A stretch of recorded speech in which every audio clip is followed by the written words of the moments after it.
शादी थप्पड़ खाने के लिए नहीं की है। सवेरे सवेरे सिया को दरवाजे पे खड़ा देख अहिल्या हैरान रह गई। जाड़े की एक भयंकर शीतलहर उसके हृदय से पार हो गई। उसका मन एकाएक हजारों डरावने रहस्यमय सवालों से जल उठा। सिया को कल जिस लाल जोड़े में ससुराल के लिए विदा किया था, वह उसी लाल जोड़े में दरवाजे पर खड़ी थी। अहिल्या ने जल्दी से दरवाजे के बाहर इधर उधर देखा और सिया का हाथ पकड़ भीतर ले आई। हजारों पहेलियों में उलझी अहिल्या ने सिया से पूछा, का बात हो गई सिया, जल्दी बता। तू ससुराल से ऐसे कैसे चली आई? सूखे पपड़ी पड़े होठों और दुखों के भावों से भरी सिया माँ से लिपट कर फूट फूट कर रोने लगी। सिया के आंसुओं की धार से अहिल्या का बिलौज कंधों से भीग गया। अहिल्या सिया के आंसुओं से भीगे बिलौज के गीलेपन से उसके दुख का अंदाजा लगा रही थी। उसका मन और गहन चिंताओं के लपटों से घिरने लगा। उसके हृदय सागर में सिया के जीवन में आने वाले दुखों के बुदबुदे बनने और फूटने लगे। उसने कंधे से लिपटी सिया को पकड़ झंझोड़ कर पूछा, अरे तू बताती क्यों नहीं, क्या बात हो गई? आंसुओं की धार से भीगी सिया ने कहा, माँ उसने मुझे थप्पड़ मारा। थप्पड़ मारा? किसने थप्पड़ मारा? अहिल्या ने जल्दी जानने की कोशिश कर पूछा। निखिल ने, सिया ने हिचकी लेते कहा। निखिल ने? पर क्यों? अहिल्या ने भौं तान कर पूछा। सिया बोली, मुझे नहीं पता। तुझे नहीं पता तो किसको पता? अहिल्या ने कहा, माँ जो आदमी पहली रात को ही अपनी पत्नी पर हाथ उठा सकता है, थप्पड़ मार सकता है, वह जीवन भर मेरा क्या हाल करेगा? मुझे ऐसे आदमी के साथ नहीं रहना। अहिल्या ने सिया की बात सुन अपना हाथ माथे पर मारकर कहा, हाय राम, इतने सी बात पर आदमी को छोड़कर भाग आई। हे भगवान, अब क्या होवेगा? ये दुनिया क्या कहेगी? जात बिरादरी के लोग क्या कहेंगे? अहिल्या का दिल सिया के जीवन में आने वाली विपत्ति से सहमने लगा। सूरज के ताप से सूखे तालाब की तरह अहिल्या के शरीर का रक्त सिया के लिए फैसले के ताप से सूखने लगा। अहिल्या ने सूखे हलक से कहा, सिया तूने ई क्या किया? तेरे बापू के बारे में तो सोचती, उनकी इज्जत का क्या होवेगा? तेरे बापू ने कैसे कैसे लाठी से पीट कर मेरे हाथ तोड़े थे। महीने महीने भर तक शरीर से निशान नहीं मिटते थे। रात दिन दर्द से कराहते हुए निकल जाते। तूने देखा था ना? पर मैं का तेरे बापू को छोड़कर भाग गई नहीं ना? माँ की बातें चुप होकर सुन रही सिया ने कहा, मुझे नहीं पता, मैं उस आदमी के संग नहीं रहूंगी। अहिल्या गुस्से से बोली, तूने तो सहज ही कह दिया कि उसके साथ ना रहूंगी, पर जब ये बात मोहल्ला पड़ोस में पता लगेगा तो हम 9 हाथ जमीन में गड़ जाएंगे। इस बात का पता है ना तुझे? अहिल्या सिया की पीड़ा और फैसले से भली भांति परिचित थी, पर वो दुनिया के लांछनों से डर रही थी। वो चिंतित थी कि अब सिया का क्या होगा। जब वो पहली बार इस घर की बहू बनकर आई थी, तो उसके घर में कदम रखते ही सिया के बापू को ये हिदायत दी गई थी कि अपनी लुगाई को आते आते ही अपने पैरों के तलुओं के नीचे नहीं, एड़ी के तले कुचल कर रखना। पैरों के तले तो उसे थोड़ी बहुत सांस लेने की जगह या आज़ादी मिल जाएगी, लेकिन एड़ी तले तो उसकी एक एक सांस घुट जाएगी और जुबान हमेशा के लिए बंद। सुन ले छोड़ा, अपनी इज्जत करवाना अपने हाथों में होता है। सिया के बापू को जैसी हिदायत दी गई उसने वैसे ही किया। पहली रात को ही अहिल्या की चोटी खींच 2 लात मारी थी। बाहर बैठी अहिल्या की सास के जिगर को ठंड पड़ रही थी। आखिर सिया का बापू वही कर रहा था जो वो चाहती थी। लुगाई को पहली ही रात में दबा लिया। उस दिन के बाद अहिल्या को बात बात पर दबाया जाता। जीवन में वह कभी खुद कोई फैसला ना ले सकी। जरा सा बोलने की हिमाकत करती तो सिया का बापू उसके हाड़ तोड़ने भागता। अहिल्या मन ही मन खूब छटपटाती, लेकिन आखिर दब जाती। धीरे धीरे अपने अरमानों को कुचलने की उसे आदत पड़ गई। वह पुरुष समाज में औरत की पदवी को जान गई थी। उसे ज्ञात हो गया, पुरुषों से सुशोभित इस समाज में औरत का क्या स्थान है। अहिल्या पूरे दिन धूप ताप में घर खेत भैंस आदि काम में कोल्हू का बैल बन पीसती। सास को तनिक भी चाय या किसी भी काम के लिए देरी हो जाती तो वह रो रो कर सारे बखाने सिया के बापू को सुनाती और वह उसे रुई की तरह धुन देता। एक बार वो गुस्से में आकर अपने पीहर चली गई थी। उसे समाज का डर था, पर बेचारी क्या करती, कब तक सहन करती।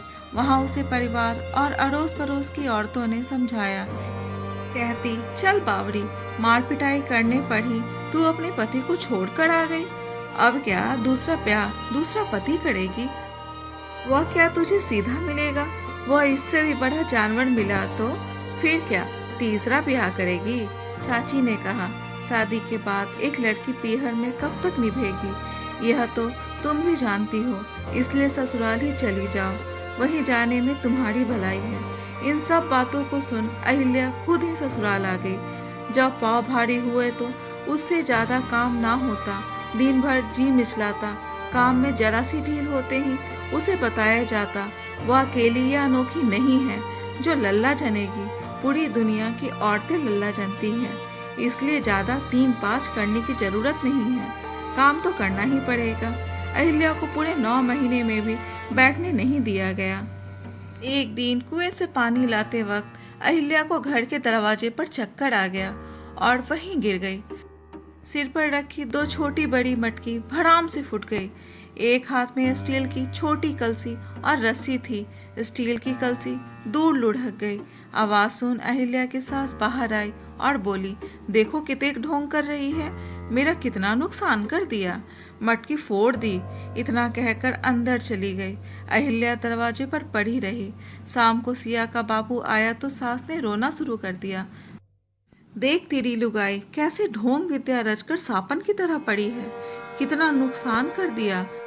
बड़ी मुश्किल से मेले से मटके लेकर आई थी।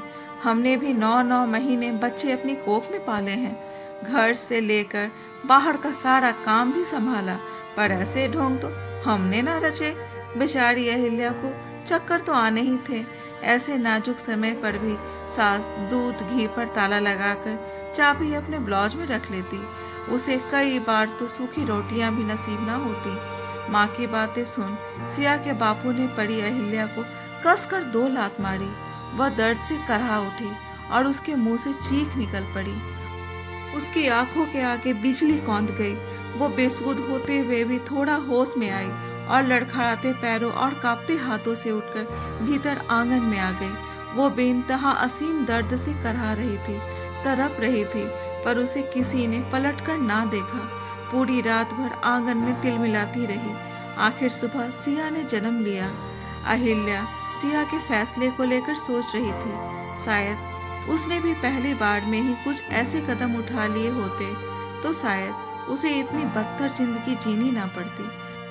सिया के इस फैसले से वो बहुत डरी हुई भी थी। सिया की जिंदगी में आने वाले तूफान उसकी आंखों के सामने आ रहा था, लेकिन दूसरी तरफ वो सिया को इस नर्क में जाने भी नहीं देना चाहती थी। शाम तक सिया के ससुराल छोड़ने की बात पूरे गांव में सुनामी की तरह घर घर पहुंच गई। गांव की 2-4 औरतों ने सिया को समझाया, लेकिन सिया नहीं मानी। वो अड़ी बैठी थी, चाहे जो हो जाए वो अब नहीं जाएगी। ताई ने कहा, ऐसा मत कर सिया, वापस अपने ससुराल चली जा। ब्याह के बाद लड़की ससुराल की चौखट बड़ी शोभा देवे है।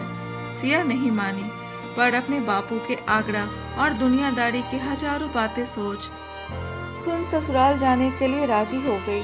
सिया के माँ बाप सिया को ससुराल छोड़ने गए, लेकिन सिया की सास पल्लू फटकार कर बोली, समधन यहाँ क्यों आई हो इसको लेकर? हमारे घर को ऐसी बहू की जरूरत नहीं है, हम इज्जतदार लोग हैं। अहिल्या बोली, समधन जी, दामाद ने भी तो सही ना करो। बताओ, पहली रात को ऐसे अपनी पत्नी को कौन मारता है? निखिल की माँ तमक कर बोली, ऐसा है समधन, मर्द का पूरा हक होता है औरत के ऊपर। का तुम्हारे ऊपर हाथ ना उठाया समधी जी ने या निखिल के बापू ने मुझ पर? हम तो अपने घर और पति को छोड़कर ना भागे थे। समधन, तुम सही कह रही हो, पर ये आज कल के बच्चे हैं, अब क्या करें? अहिल्या ने कहा, अब क्या करें, ले जाओ अपनी छोरी वापस। निखिल की माँ ने फटाक से कहा। निखिल उस दिन घर पर होता तो शायद सब कुछ अंधेरी रात के बाद नए सवेरे की तरह ठीक हो जाता। निखिल को अपनी गलती का एहसास था उसने कई बार अपनी माँ को बताया और सिया को खुद जाकर घर लाने की बात कही, लेकिन उसकी माँ का कहना था, उसने हमारी घर की इज्जत मिट्टी में मिला दी है, वह अब इस घर में नहीं आएगी और वह उसके सामने दूसरी शादी का प्रस्ताव रखती है। निखिल माँ की बात नहीं मानता है और सिया के गांव आकर सिया के घर के सामने रह रही उसकी बुआ, जिसने इस रिश्ते को करवाया था, उसके घर में रहने लगता है। निखिल सिया से माफी मांगना चाहता था, उससे अपने प्यार का इजहार करना चाहता था। निखिल के रहने की बात सिया को उसकी माँ अहिल्या बता देती है। सिया जहाँ जाती निखिल हर जगह उसका पीछा करता। एक दिन सिया अपनी छत पर कपड़े सुखा रही थी और निखिल अपनी छत पर पतंग उड़ा रहा था। उसने अपनी पतंग जानबूझकर सिया के पास गिरा दी, लेकिन सिया ने निखिल की पतंग को एक नजर नहीं देखा और नीचे आ गई। निखिल और सिया का यह सिलसिला रोज चलता। निखिल ऐसे ही अपनी पतंग सिया के पास गिराता और सिया उसकी तरफ देखे बिना ही नीचे आ जाती। महीना बीत गया। अचानक 2 दिन से निखिल पतंग उड़ाने नहीं आया, लेकिन सिया रोज कपड़े सुखाने आती। 2 दिन से निखिल के ना दिखने पर वो घंटों छत पर खड़ी रहती। तीसरे दिन भी सिया निखिल का इंतजार कर रही थी कि निखिल आ गया। निखिल को देखकर सिया का दिल जोर जोर से धड़कने लगा। उसके चेहरे पर एक खुशी फैल गई और वो निखिल को देखकर चुपचाप नीचे आ गई। सिया निखिल को दिल के एक कोने में चाहती थी, लेकिन उसका मन निखिल के प्रति कठोर हो रहा था। निखिल सिया के पास आया और बोला, सिया मुझे माफ कर दो, मुझसे गलती हो गई। सिया ने थोड़ा गुस्सा जताते हुए कहा, निखिल मेरा रास्ता छोड़ो, कोई देख लेगा। निखिल देखे तो देख ले कोई, तुम मेरी बीवी हो। सिया, निखिल मुझे जाने दो। निखिल, सिया मेरे साथ चलो अपने घर, माँ को मैं समझा लूंगा। सिया की आंखों में आंसू आ गए और वो वहाँ से चली गई। निखिल की आंखें भी नम हो जाती है और वो सिया को आवाज लगाता है। सिया को मंदिर से लौटते वक्त कुछ लड़के छेड़ते हैं। उनमें से एक लड़का कहता है, सुना है ये अपने पति को छोड़कर भाग आई, और फिर सिया के कंधों को पकड़ता है। इतने में वहाँ निखिल आ जाता है और सिया से कहता है, सिया तुम जाओ यहाँ से, और सिया वहाँ से चली आती है। अगले दिन सिया छत पर निखिल का इंतजार कर रही थी। उसकी माँ वहाँ आ जाती है। सिया माँ को देखकर इधर उधर टहलने लग गई। अहिल्या ने सिया से कहा, निखिल का इंतजार कर रही है। सिया थोड़ी हल्के में बोली, नहीं तो माँ। अहिल्या, तो घंटों से छत पर खड़ी होकर उधर क्या देख रही हो? माँ हूँ मैं तेरी, सब समझती हूँ। बेटा मैं मानती हूँ निखिल से गलती हुई है, पर वो तुझसे बहुत प्यार करता है। यहाँ वो तुझे अपने साथ लेने आया है, और जो तू यहाँ खड़े होकर उसका इंतजार कर रही है वो नहीं आएगा। कल किसी लड़की को कुछ मवालियों से बचाने के चक्कर में उसको बहुत चोटें आई हैं, वो अस्पताल में है। ये सुन सिया के दिल को धक्का लगता है और मन ही मन सोचती है, वो तो मैं ही थी। सिया माँ से बिना कुछ बोले भागकर नीचे आ जाती है और शाम को सिया सबसे छिपकर निखिल को देखने के लिए हॉस्पिटल पहुँच जाती है। निखिल को देखने के बाद जब वो वापस आती है तो उसके सामने उसकी माँ आकर खड़ी हो जाती है और सिया से कहती है, सिया जब तू निखिल से इतना प्रेम करती है तो उसके साथ क्यों नहीं जाती? सिया नजरें झुकाकर बोली, मैं उससे कोई प्यार नहीं करती। जब तू उससे प्यार ही नहीं करती तो उसे देखने हॉस्पिटल क्यों गई थी? सिया चुपचाप वहाँ से चली गई और अहिल्या उसकी तरफ देखती रही। सिया बहुत ज्यादा गुमसुम रहने लगी, न खाती न पीती न हंसती। ये देख उसकी माँ बहुत दुखी होती। एक दिन अहिल्या ने कहा, सिया कल करवा चौथ का व्रत है और तुम्हारा पहला व्रत है, निखिल की लंबी उम्र के लिए रख लेना। दूसरे दिन अहिल्या रोते घबराते सिया के पास आई। बिटिया, निखिल को बाजार में किसी गाड़ी ने टक्कर मार दी और वो अब नहीं रहा। यह सुन सिया के हृदय पर गाज गिर गई और उसकी आंखें फटी की फटी रह गई और वह नंगे पांव दौड़कर हॉस्पिटल आती है और निखिल के ढके शव को देख चीख कर रोती है और कहती है, निखिल तुम मुझे ऐसे छोड़कर मत जाओ, मैं तुमसे बहुत प्यार करती हूँ। मैंने तुम्हारे लिए व्रत भी रखा है, मैं तुम्हारे साथ चलना भी चाहती हूँ। सिया के कानों में अचानक आवाज आती है, तो चलो, मैं तो कब से कह रहा हूँ। क्यों माँ? उसने सिया की माँ से कहा। सिया निखिल को जिंदा देख बिना कुछ सोचे समझे रोते हुए उसके सीने से लिपट गई। थोड़ी देर बाद उस ढके शव की तरफ देखकर सिया कहती है, इसमें कौन है? उसमें से निखिल की बुआ का लड़का मुंह पर ढके कपड़े को हटाकर कहता है, इसमें मैं हूँ। सिया ने आश्चर्यचकित होकर कहा, ये सब क्या है?